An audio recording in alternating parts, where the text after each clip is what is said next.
Halo, kembali anak-anak. Apa kabar semuanya? Tentunya dalam keadaan sehat-sehat selalu ya. Hari ini kita melanjutkan pembahasan kita ya. Kalian bisa lihat di buku kalian pada halaman pembelajaran 3 dan pembelajaran 4 ya. Ada halaman nama di situ, silahkan dicek ya. Udah halaman 103 ya. Hari ini kita akan melanjutkan pembahasan. Kalian bisa lihat Bapak Guru sudah teacher ringkas sedemikian rupa ya. Kalian cukup memperhatikan penjelasan dari teacher dan juga silakan disimak bukunya masing-masing ya. Oke, hari ini kita akan bahas tentang bahasa Indonesia, yaitu tentang pembuatan coklat. Nah, pertanyaannya ya, ada yang tak suka coklat? Pastinya ada ya, ada beberapa orang yang suka coklat, ada juga beberapa orang yang tidak suka coklat. Tetapi kebanyakan orang lebih suka coklat ya, terutama untuk anak-anak ya. Anak-anak itu kenapa banyak giginya yang berlubang dan sakit ya? Karena dia hobi atau suka makan makanan yang bermanis, salah satunya adalah coklat ya.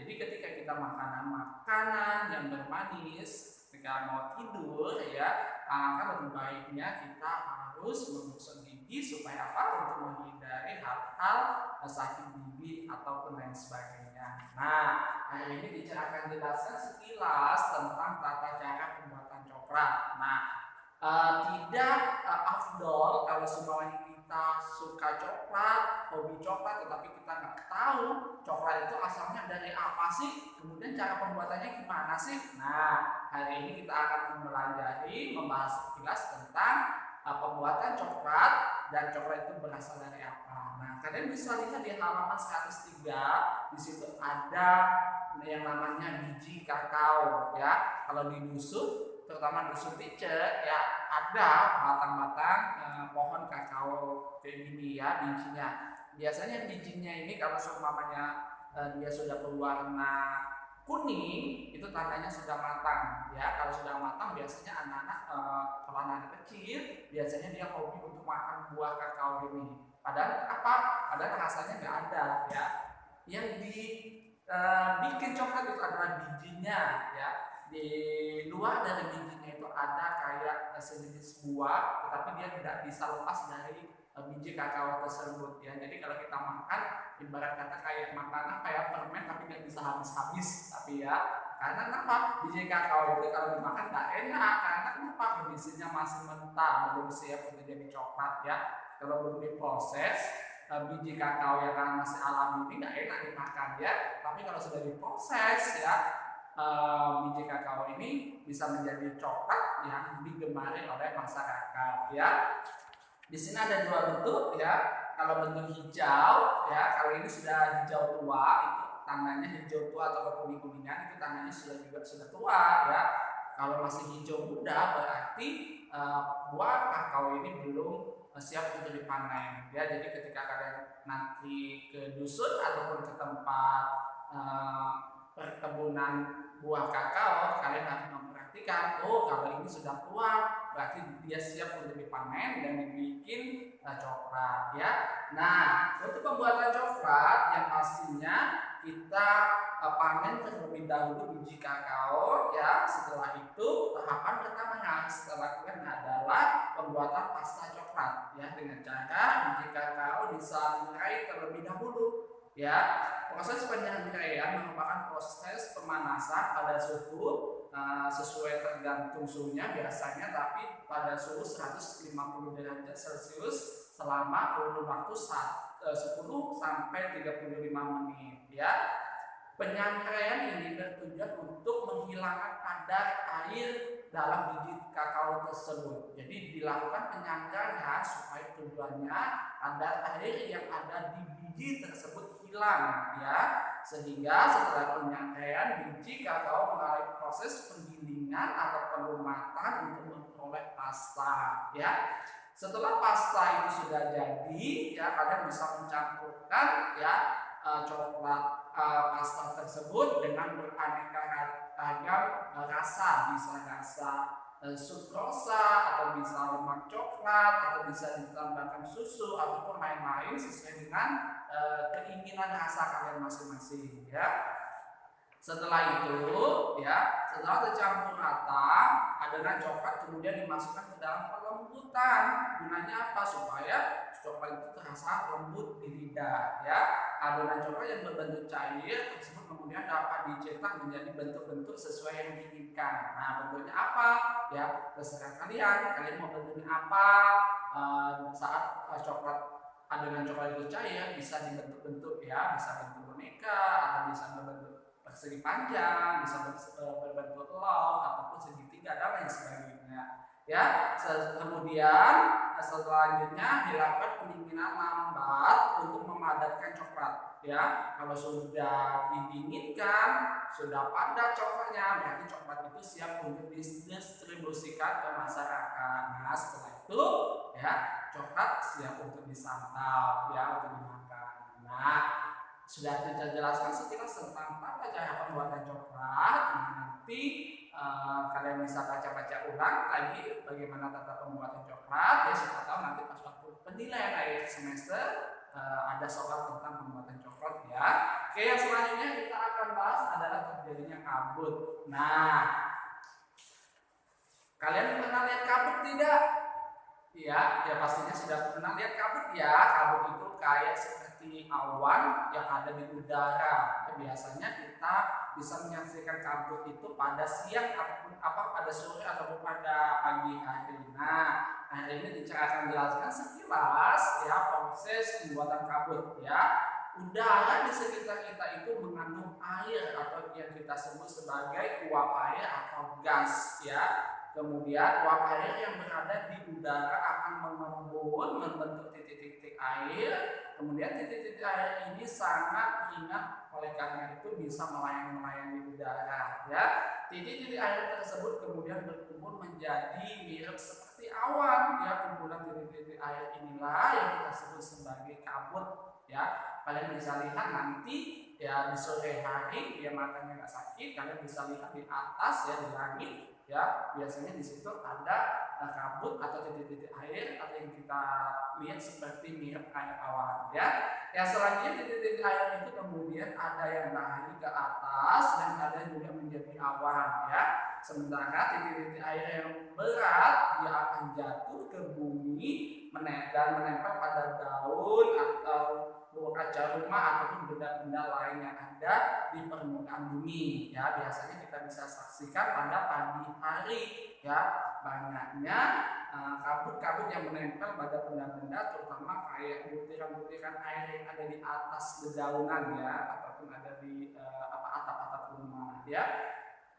Kemudian inilah yang kemudian kita kenal sebagai embun. Nah, ya, jadi kalian tahu bahwa embun ini aslinya dari titik-titik air, ya, karena ada penguapan, ya. Kemudian saat matahari mulai bersinar kembali atau udara menjadi hangat kembali, ya, kabut pun kembali menjadi uap atau gas lagi. Jadi ada proses rantai antara pembuatan terjadinya kabut ataupun terjadinya apa di sini embun, ya.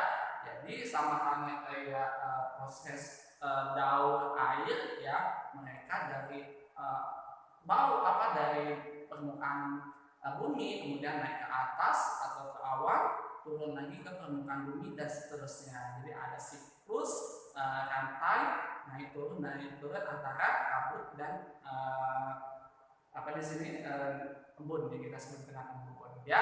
Oke, kita cukup, ya, untuk pembahasan kita bahasa Indonesia. Sekarang kita akan melanjutkan pembahasan kita tentang SPDP, yaitu tentang kerajinan origami, ya. Kemarin kita sudah jelaskan kerajinan origami itu adalah kerajinan yang kita buat dengan berbagai macam kertas, ya. Bisa kita gunakan kertas yang tidak digunakan ataupun kertas origami dan lain sebagainya, ya. Kerajinan ini adalah kerajinan untuk membuat karya dari kertas, yang bisa pesawat ataupun bisa boneka-boneka ataupun bisa perahu dan lain sebagainya, ya. Kemarin sudah kita praktekkan, nanti silakan praktek di rumah lagi, ya. Silakan putar lagi tata cara pembuatan permainan menggunakan kertas origami, ya.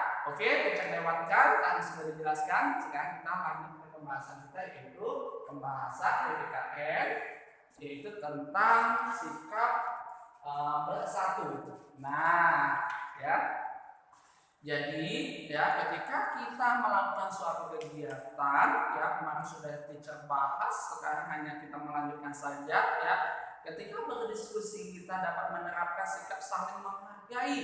Ya kalau semuanya kita ketika diskusi nggak saling menghargai, maka akan terjadi pertengkaran, permusuhan. Ya hal-hal tersebutlah yang harus kita hindari. Ya supaya apa? Supaya diskusi kita bisa berjalan dengan lancar dan dengan baik. Ya. Kemudian ketika membuat laporan hasil diskusi, kita dapat menerapkan sikap bekerja sama. Ya, jadi ketika menerapkan hasil laporan diskusi, ya kita memerlukan kerjasama supaya apa? Supaya pekerjaan yang kita harapkan sesuai dengan apa yang kita inginkan.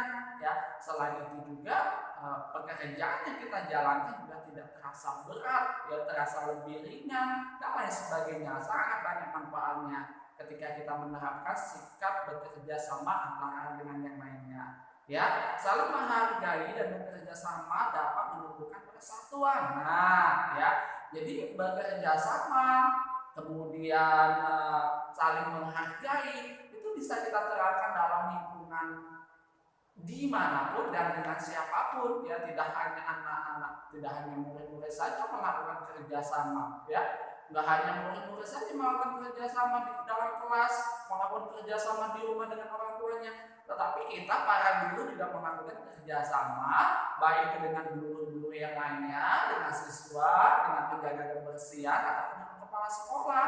Ya, tujuannya untuk apa? Supaya apa yang kita inginkan, apa yang kita cita-citakan, apa yang Manggala School cita-citakan bisa tercapai. Ya, maka dari itu kita wajib harus saling bekerja sama, ya, saling menghargai satu dengan yang lainnya supaya cita-cita apapun tujuan yang kita inginkan bisa tercapai. Ya, oke. Sikap bersatu juga dapat dilaksanakan dalam kehidupan sehari-hari dalam kegiatan sekolah. Nah, di sini ada contoh sikap bersatu yang dilakukan oleh anak pelajar atau siswa. Salah satunya adalah melaksanakan piket kelas dengan bersama, kemudian bekerja sama dalam tim tanpa membeda-bedakan, dan yang terakhir adalah mengerjakan tugas kelompok dengan kompak. Ya, tidak hanya itu saja, tetapi masih banyak sikap bersatu yang bisa kalian temukan atau yang bisa kalian terapkan dalam kehidupan sehari-hari, baik dalam lingkungan sekolah, dalam lingkungan keluarga, ataupun dalam lingkungan masyarakat. Ya, kerjasama atau sikap bersatu itu tidak hanya dilakukan oleh anak didik, tetapi dilakukan oleh semua kalangan usia, baik itu dari usia anak-anak ataupun usia tua. Ya, oke, cukup jelas. Kita lanjutkan ke pembahasan kita matematika. Nah, matematika di sini kita akan bahas mengenai jam, ya, atau waktu. Kemarin teacher sudah jelaskan dalam 1 jam itu terdapat 60 menit, dalam 1 menit ada 60 detik. Ya, nah sekarang kita akan belajar tentang tata cara bagaimana menjumlahkan ataupun mengurangkan, ya, menggunakan menit, ya, dengan cara sistem pinjam ataupun dengan secara sistem simpan. Nah, di sini sudah teacher tuliskan bentuk soalnya, yaitu ibu memerlukan waktu 1 jam 20 menit dan 1 jam 45 menit untuk membuat coklat. Pertanyaannya adalah berapa total waktu yang diperlukan ibu? Karena pertanyaannya adalah berapa total, berarti artinya soal ini yaitu harus kita jumlahkan. Jawab. Ya, silakan diperhatikan. Waktu yang pertama dibutuhkan adalah 1 jam 20 menit. 20 menit. Kemudian waktu kedua yang dibutuhkan adalah 1 jam 45 menit. 45 menit. Ya, kita jumlahkan dengan cara sistem susun ke bawah. Ya, ingat yang kita terlebih dahulu kita kerjakan adalah sistem menitnya dulu, ya, jangan jamnya. Ya, kalau kalian kerjakan jamnya akan salah nanti ketemunya, ya. Jadi kita kerjakan adalah menitnya terlebih dahulu. 0 dikurang 5 hasilnya 5. 0 ditambah 5 hasilnya 5, kemudian 2 ditambah 4 hasilnya 6, kemudian tulis menitnya, menit, Kemudian 1 tambah 1 adalah 2 jam. Ingat, karena dalam 1 menit itu hanya terdapat 61 jam, itu terdapat 60 menit, jadi kita kurangkan, ya nggak ada menit sampai 65 menit. Menit hanya batasnya sampai 60 menit, bukan 65 menit. Kalau sudah 60 menit ke atas berarti kita bisa bulatkan menjadi jam. Karena kita dapat 65 menit, jadi kita bulatkan menjadi 1 jam. Itu dengan cara kita kurangkan 60 menit, ya. Kita kurangkan 65 dikurang 60 hasilnya 5 menit. Ya, 1 jam ini yang kita kurangkan 60 menit kita bulatkan 1 jam. Ya, kemudian kita simpankan dan tambahkan di angka 2. Jadi nilainya di sini adalah 3 jam 5 menit.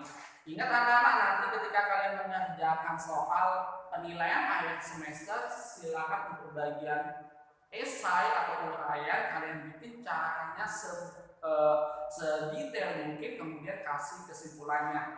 Jadi kita kasih kesimpulan, ya, jangan sampai tidak dikasih kesimpulan, ya, untuk memperjelas. Jadi waktu yang diperlukan Ibu adalah 3 jam 5 menit. Silakan kalian garis bawahi atau kalian menggunakan. Cukup jelas, ya. Sekarang kita lanjutkan ke soal nomor 2. Ya.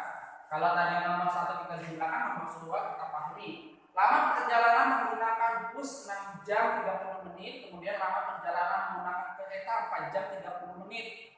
Ya, berapa perbedaan waktu menggunakan bus dan kereta? Karena pertanyaannya adalah perbedaan waktu, jadi kita kurangkan. Ingat, ketika kita mengurangkan angka yang besar, kita kurangkan dengan angka yang kecil. Bukan angka yang kecil kita kurangkan dengan yang besar. Kalau kita mengurangkan dari angka yang kecil terlebih dahulu, maka hasilnya nanti bisa salah. Ya, jadi kita kurangkan dengan angka yang besar dulu, ya. Jadi di situ ada lama bus, ya. Lama bus. Bapak di situ 6 jam 30 menit, ya. Kemudian lama kereta ada Bapak di situ 4 jam 30 menit. Nah, jadi kita kurangkan karena pertanyaannya adalah perbedaan, jadi kita kurangkan 30 menit dikurang 30 menit, hasilnya berapa? 0 menit, ya. Kemudian 6 dikurang 4 hasilnya berapa? 2 jam. 0 menit kalian tidak usah ditulis, langsung saja, ya. Jadi kasih kesimpulan, jadi perbedaan waktunya adalah 2 jam. Sangat mudah, ya. Menjumlahkan ataupun mengurangkan dalam bentuk satuan waktu itu sangat mudah. Nanti kita belajar lagi, ya. Kalian silakan belajar juga di rumah, ya. Kalau ada yang ditanyakan nanti bisa tanya lewat WA. Untuk penjelasan hari ini saya sudahi, ya. Terima kasih. Goodbye.